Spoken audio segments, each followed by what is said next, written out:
السلام عليكم. الفيديو باين غير من العنوان كيفاش تدخل على بنت في الزنقه وتهضر معاها. هاد الفيديو غيكون مقسم على جوج.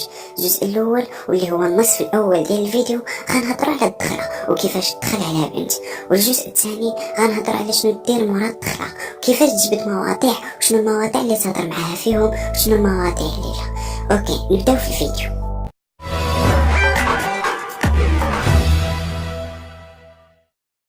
كاملين عارفين باللي الدخله خالق مشكل كبير للدراري، ما مخلياهمش يوقفوا على البنات. نخير فينا زرات الدخله ولكن غير مرحله ودايزه، خاصك غير تتبع معايا في هذا الفيديو. نهضروا على الدخله.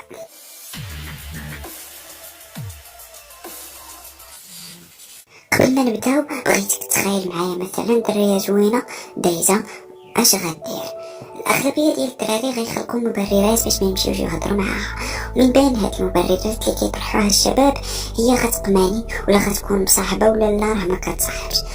شوف صاحبي، عندك جوج ديال الحوايج، يا انت خواف غتخليها وغيبقى فيك الحال من بعد، ولا ملي تشوف شي واحد سبقك ليها يا غتمشي بالرجوله وتوقف عليها.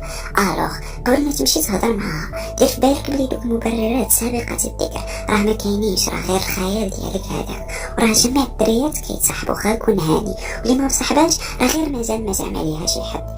دابا ملي زعمتي وقررتي تمشي تهضر معاها عندك مشكل واحد وهو كيفاش غندخلها وشنو نقول ليها. هاد التساؤلات كتخلق ليك مشكل، اذا الطريقه الوحيده باش ما يبقاش عندك هاد المشكل هو تخلص من هاد التساؤلات.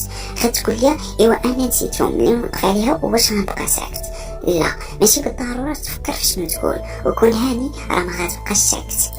كاينين جمل اللي يمكن لك تقولهم اللي هما افيكاس وكيعجبوا البنات، خاص غير الشهامه وعندك تمشي تحاول دير فيها شعر ولا دير فيها بهلوان وتعورها.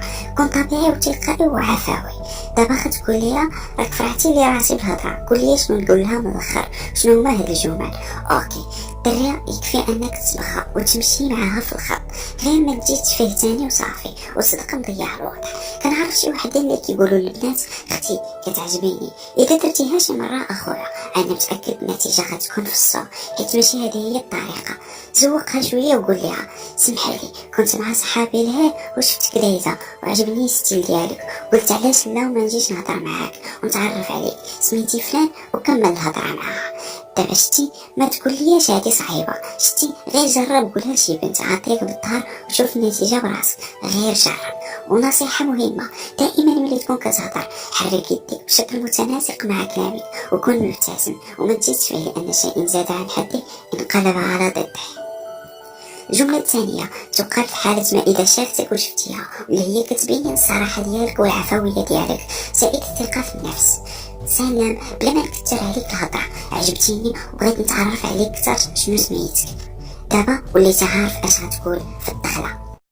هانت دخلتي دخله واعره وحسيتي براسك انت هو جورو. من بعد فاش غتهضروا وشنو غتقولوا؟ خليونا نهضروا على مورا الدخله.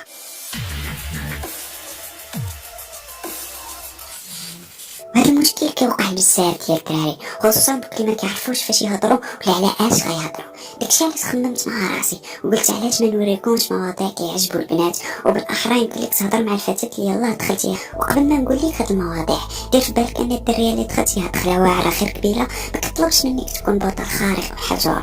ما تحاولش دير فيها كلون كما قلت لك في الجزء الاول، كون دائما تلقائي وعفوي، ما تحاولش تكون مضحك لانك اذا تعاملتي بكل تلقائيه غتطلع شي نقطات غيعجبوا الفتاه وراه حتى واحد ما حامض.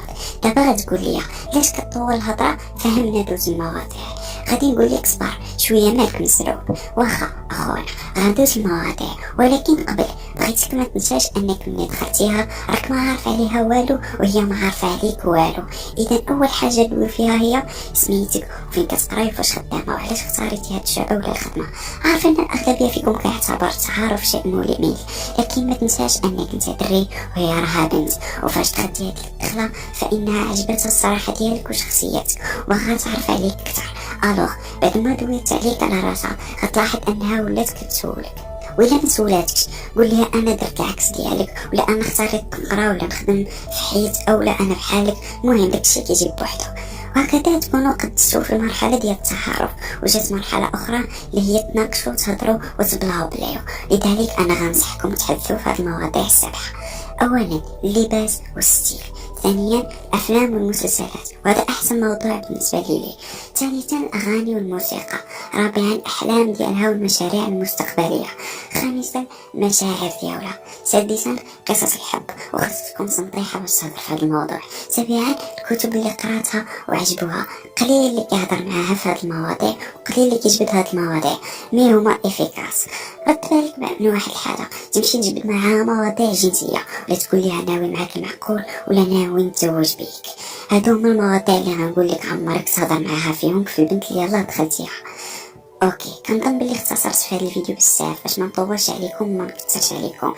الحاجه الوحيده اللي بغيت نقول لكم هي ديروا لايك وتابوناو في لاشين باش تشوفوا الفيديو الجاي ديالي. اوكي تشاو، تلاقاو في فيديو جاي ان شاء الله.